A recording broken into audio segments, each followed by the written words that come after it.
안녕하십니까. SSEC 주지원 생활의 모든 것 오늘 시간 시작하겠습니다. 오늘은 새로운 분을 모셨습니다. 김사효 님이신데요. 먼저 자기소개 간단히 부탁드릴게요.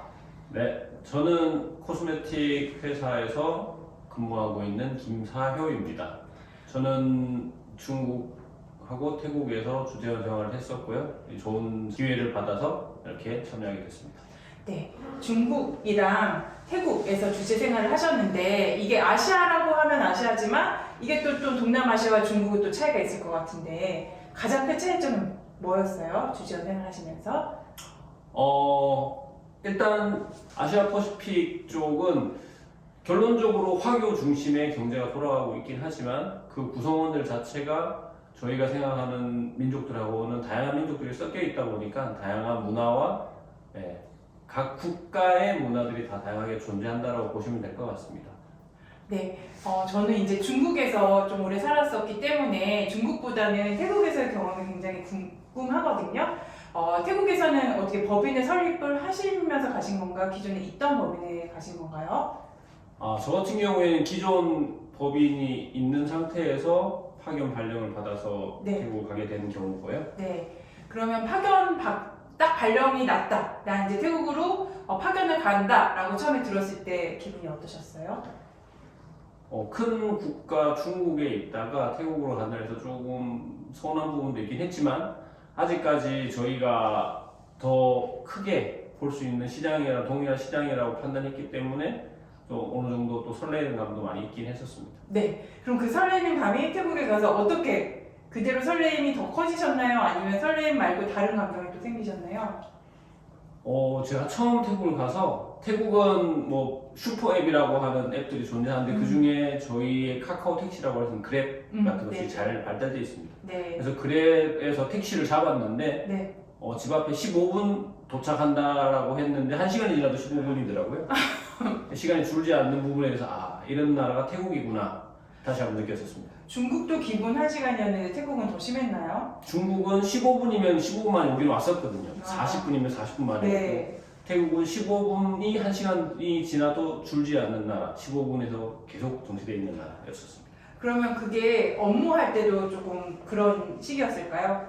보통 동남아시아 하면은 조금 국민성이랄까 문화랄까 이런 게 조금 좀 낙천적인 것 같더라고요. 업무할 때도 그런 게 있었나요? 납기를 뭐 오늘까지 내겠습니다 했는데 내일 모레 갈 때도 화물차사라든지 예를 들면? 두 가지로 나눠 볼 수 있을 것 같고요. 일단은 제가 업무할 때 저희 팀원들과 태국 팀원들과 일을 할 때는 그런 부분이 있어서 제가 수시로 체킹해야 되고 모니터링 해야지 그러니까 납기가 맞춰지는 부분이고 하지만 저희 거래처와 저희 유통사와 거래를 함에 있어서는 그 시간을 칼같이 지켜지는 부분이 있었습니다. 네, 중국은 어떠셨어요? 중국도 약간 그런 부분이 있긴 한데 중국 직원들도 약간 그런 부분이 있긴 하지만 태국 직원들도 조금 더 심했던 것 같습니다. 그렇군요. 이게 동남아시아와 중국의 차이가 또 어떤 부분에서 있었을 것 같은데 음식 같은 건 어땠어요? 음식은 비슷했나요? 좀 달랐나요? 네, 음식은 태국은 다들 아시는 것처럼 미식의 나라라고 알려져 있죠. 다양한 음식과 맛있는 음식들이 많은데 단 주의할 점 한 가지. 태국의 음식은 상하기 일보 직전이다 라고 생각하시고 드시면 될 것 같습니다. 보통 저희가 아시는 레스토랑 식당에 가서는 그런 일은 거의 없는데 저희가 많이 보는 노점이라든지 가면 상하기 일보 직전 같은 음식을 먹었지만 앞에 친구는 배탈이 나고 저는 배탈이 안 나고 그런 가능성이 존재하는 나라입니다. 그렇군요. 태국에 좀 명심을 하고 가야겠네요. 네. 마지막으로 질문 드릴게요. 태국에서 비즈니스를 하는 데 있어서 우리가 가장 이렇게 조금 중요하게 생각해야 되는 부분 설명 좀 부탁드릴게요.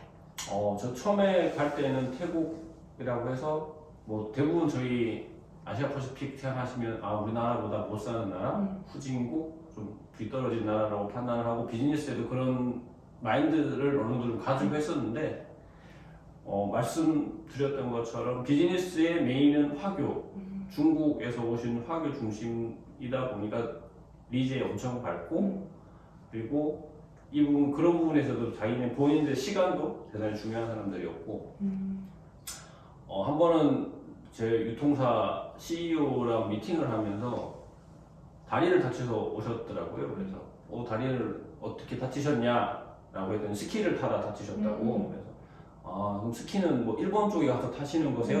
요즘에 탈 데가 없는데요. 네.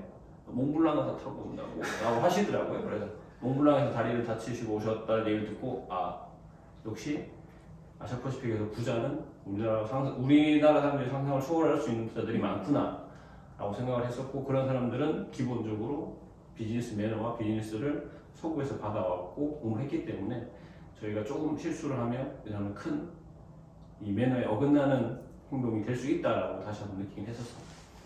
네. 그러면 우리가 태국에 주재원으로 나가게 될 때는 우리가 동남아시아라고 우리나라보다 뭔가 조금 문화가 다르고 뒤처질 거라는 그런 편견을 갖지 않고 조금 비즈니스 매너나 이런 부분에 신경을 써서 준비를 해서 나가면 되겠네요. 맞을까요? 네, 맞습니다. 네, 오늘 바쁘신 시간 내주셔서 감사합니다. 네, 동영상 재밌게 보셨나요? 저희는 주재원 경험이 있는 주재원의 진정성을 가지고 있는 전문가 집단입니다.